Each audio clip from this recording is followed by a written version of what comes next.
तो दोस्तों, इंडिया एक ऐसी कंट्री है जहां बैंकिंग सेक्टर को एक रेप्यूटेड जॉब माना जाता है, जहां पे हम देखते हैं कि लाखों एस्पिरेंट्स बैंक के फॉर्म्स भरते हैं और बहुत सारे लोग तैयारी करके बैंक एग्जाम्स हर साल निकालते हैं। लेकिन अभी एक रीसेंट न्यूज़ आपके सामने आई होगी जिसने आप लोगों का और मेरा दिल बहुत तेज़ी से तोड़ा कि एक 22 साल के नए पीओ ने सुसाइड कर लिया। आप लोगों में से बहुत सारे लोग ये सोच रहे होंगे कि ऐसा क्यों हुआ, ऐसा कितना प्रेशर है बैंक की जॉब में कि लोग जाके सुसाइड ही कर लेते हैं। तो आज हम इस मुद्दे पे बात करने वाले हैं। कुछ ऐसे फैक्टर्स मैं आपको बताऊंगी जिसकी वजह से ऐसी नौबत आई होगी, और ऐसी नौबत आती है, बहुत सारे लोग इतने प्रेशर को डील करते हैं। लेकिन लास्ट में मैं आपको ये चीज़ भी बताऊंगी कि क्या आपको बैंकिंग एग्जाम्स की तैयारी करनी चाहिए या नहीं, क्योंकि इतनी सारी जब चीज़ें हैं तो हमारे लिए अच्छा क्या है, क्या चीज़ है जो हमें अभी भी तैयारी करने पे मोटिवेट कर सकती है। तो इस पर हम लास्ट में बात करेंगे। तो आइए, मेरा नाम शिवानी केसवानी है और आज के इस वीडियो में मैं उतनी ज़्यादा आपको एनर्जेटिक नहीं लगूंगी, क्योंकि पॉइंट ही ऐसा है जिसने मेरा दिमाग बहुत ज़्यादा ख़राब कर दिया था। बट कुछ हेल्थ इंजरी की वजह से मैं इस वीडियो को जल्दी अपलोड नहीं कर पाई। तो पहला जो पॉइंट है जो उस सुसाइड लेटर में लिख के आया था वो है कि जो हमारी ट्रेनिंग मॉड्यूल्स होते हैं पीओ के, वो ग्राउंड रियलिटी से बहुत डिफरेंट होते हैं। आपको और मुझे सबको पता है ये चीज़ कि बैंक एग्जाम्स में जैसे आप क्लियर करते हो तो आपकी ट्रेनिंग होती है। कई सारे लोगों की ट्रेनिंग थोड़ा सा टाइम बाद होती है, कई सारों की पहले ही दिन पे हो जाती है, जहां पे हमें सिखाया जाता है कि काम करना कैसे है। लेकिन जब हम ब्रांच में पोस्ट होते हैं तब हमें एक बिल्कुल डिफरेंट सिनेरियो दिखता है, जहां पे बहुत सारे कस्टमर्स हमारे सामने होते हैं, बहुत सारा नया टाइप का काम होता है जो शायद हमने ट्रेनिंग में नहीं सीखा। तो ये एक बहुत बड़ा पॉइंट है कि जो हमारे ट्रेनिंग मॉड्यूल्स हैं वो हमारी ग्राउंड सर्विस जो होती है, मतलब जो हम एक्चुअल सर्विस करते हैं ब्रांच में जाके, उससे काफ़ी डिफरेंट होती है। तो इस पर एक बात सामने आ जाती है कि ट्रेनिंग मॉड्यूल्स को थोड़ा सा और रियलिस्टिक बनाया जाए, प्रैक्टिकल बनाया जाए। जिस तरीके से ब्रांच में काम होता है उसी तरीके से ट्रेनिंग दी जाए। सेकंड मोस्ट इंपॉर्टेंट बात जो उस सुसाइड लेटर में लिखी थी वो थी सर्विस बॉन्ड, क्योंकि उस बच्चे का सर्विस बॉन्ड था और वो उस जॉब को छोड़ भी नहीं सकता था क्योंकि बॉन्ड के भी पैसे नहीं थे, और उस जॉब में सर्वाइव भी नहीं कर पाया, जिसकी वजह से उसको ये कदम उठाना पड़ा। तो इसमें आ जाता है कि इतना ह्यूज सर्विस बॉन्ड होता है आपका, 2-3 साल का होता ही है मिनिमम, कि आपको उतना सर्विस करनी पड़ेगी, अदरवाइज यू हैव टू पे 3 लाख 4 लाख। अलग अलग टाइप के बॉन्ड्स अलग अलग पब्लिक सेक्टर बैंक्स के होते हैं, एसबीआई का भी बॉन्ड है। तो इसमें ये चीज़ आ जाती है कि अगर आप चाहें भी छोड़ना कि आप उसमें सर्वाइव नहीं कर पा रहे हैं तो भी आपके लिए निकलना बहुत मुश्किल हो जाता है। और ऑब्वियसली हम एक मिडिल क्लास फैमिली से आते हैं तो हमारे लिए पॉसिबल नहीं है कि हम अपने पेरेंट्स से अब जॉब से निकलने के लिए भी पैसा मांगें।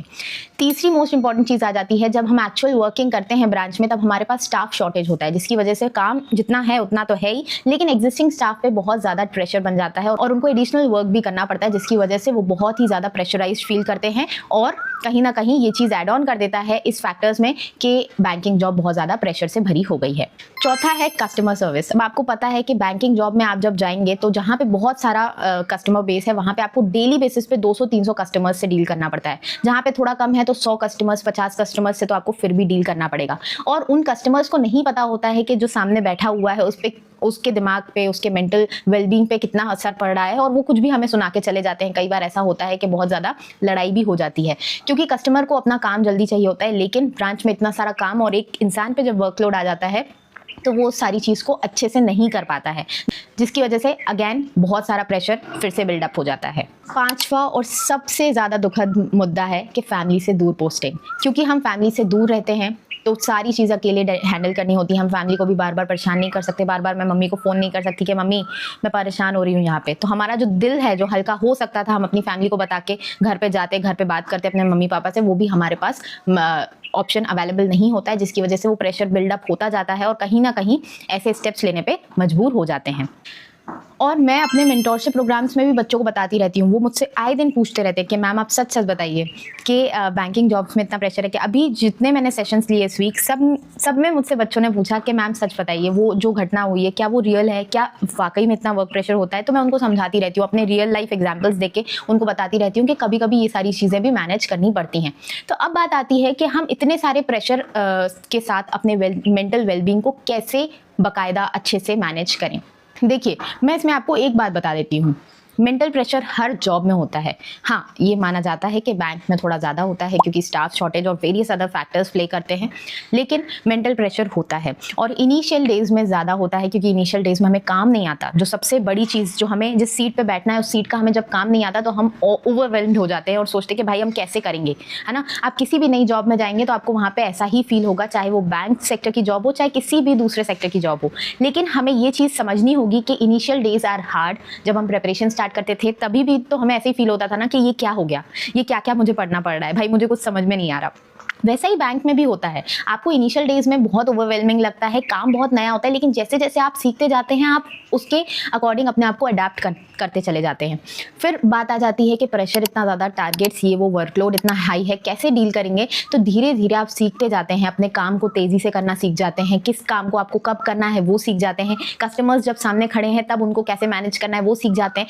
तो टाइम देना पड़ता है, हर एक प्रोसेस को टाइम देना पड़ता है। अगर आप जल्दबाजी करेंगे तो आप इस तरह के कदम उठाने पे मजबूर हो जाएंगे।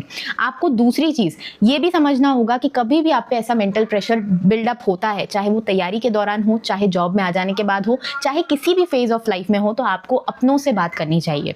जब हम अपनों से बात करते हैं तब हम खुद सॉल्यूशंस सोच पाते हैं। जैसे मैं आपके साथ कुछ चीज़ डिस्कस करूं तो बहुत सारे सॉल्यूशंस मेरे दिमाग में आ जाते हैं, अच्छा वो वाली चीज़ को मैं वैसे हैंडल कर सकती थी। जैसे मैं आपको स्ट्रैटेजीज़ बताती हूँ तो मेरे दिमाग में और नई नई स्ट्रैटेजीज़ बिल्डअप होने लग जाती हैं कि इस चीज़ को हम और ईजी वे में इस तरीके से कर सकते हैं। इसीलिए जब भी आप पे ऐसी कोई भी सिचुएशन आप फेस करें, अपनों से बात कीजिए, जिससे कि आपको अपनों से बात करके उसके सोल्यूशंस भी निकलें, सामने वाला भी आपकी हेल्प कर पाए और आप उस टाइम पे उस प्रेशर से थोड़ी सी राहत ले पाएँ। ठीक है। दूसरी चीज़, आप मुझे कमेंट सेक्शन में ज़रूर बताइए अपने विचार, अपने थॉट्स कि आपको क्या लगता है कि क्या इतना ज़्यादा हैवी होता है। मैं आपको अपनी रियल लाइफ सिचुएशन बता रही हूँ, लास्ट एंड करेंगे, इसके बाद वीडियो काफ़ी लंबी हो जाएगी। जब मैंने ये वाली घटना अपने पापा से डिस्कस की तो उनका पहला जो आंसर था वो पता है क्या था, कि आजकल के बच्चे प्रेशर नहीं डील कर पाते। हमारे टाइम पे इससे ज़्यादा प्रेशर हुआ करता था।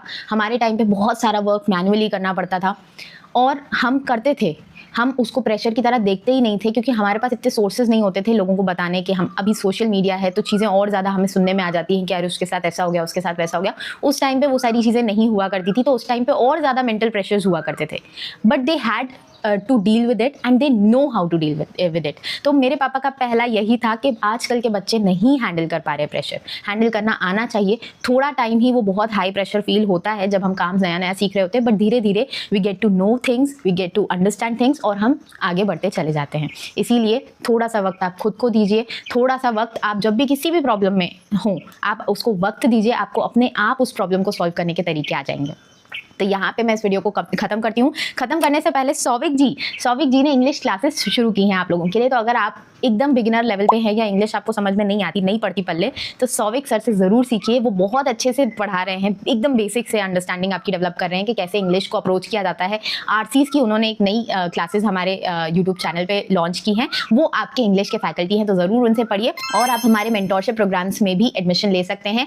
जीरो ऐप को डाउनलोड कीजिए, वहाँ से आप जाके लीजिए एडमिशन। मेंस के हमने नए बैच लॉन्च किया है जिसमें हम आपको एकदम डिटेल से बता रहे हैं कि किस तरीके से आपको मेंस को अप्रोच करना चाहिए, कैसे आपको क्वेश्चन सॉल्व करने चाहिए, कितना टाइम देना चाहिए, कितने टाइम में क्वेश्चंस को सॉल्व करना चाहिए, और एक और मोस्ट इंपॉर्टेंट बात, प्रेशर को कैसे डील करना चाहिए, चाहे वो प्रिपरेशन का प्रेशर हो, चाहे जॉब के बाद आने वाला प्रेशर को डील करना आज से सीखिए, आपके लिए बहुत हेल्प करेगा पूरी लाइफ में। मिलते हैं अपन नेक्स्ट वीडियो में, तब तक के लिए टेक केयर, अच्छे से अपना ध्यान रखिए, बाय बाय।